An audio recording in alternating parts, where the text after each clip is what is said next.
সুপ্রিয় শিক্ষার্থী বন্ধুরা, যারা তোমরা নবম শ্রেণীতে পড়াশোনা করছো, তোমাদের অ্যানুয়াল এক্সামিনেশান 2023-24 প্রিভিয়াস এর কোয়েশ্চেনটি তোমাদের মাঝে তুলে ধরলাম। তোমরা এক নজরে প্রথম থেকে শেষ পর্যন্ত দেখে নেবে। এখানে পদার্থবিদ্যা 26, তারপর রসায়নবিদ্যা 26 এবং শেষে রয়েছে জীববিদ্যা 28। সর্বমোট 80 নম্বরের প্রশ্ন। এখানে সর্বমোট 60টি পেজ রয়েছে। তোমরা কি প্রশ্ন এসেছে গত বছর তোমরা দেখে নেবে।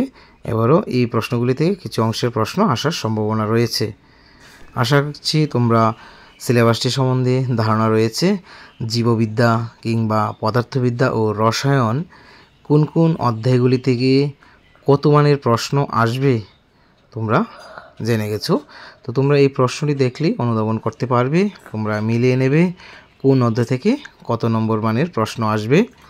ঠিক আছে, রসায়ন থেকে 26 নম্বরে কোন কোন অধ্যায়গুলি থেকে কত নম্বর আসছে, এবং শেষে যে জীববিদ্যা রয়েছে 28 নম্বর, সেখান থেকে সঠিক উত্তর কী কী প্রশ্ন রয়েছে তোমরা সবগুলি দেখে নেবে। তোমরা সকলে ভালো থাকো, সুস্থ থেকো।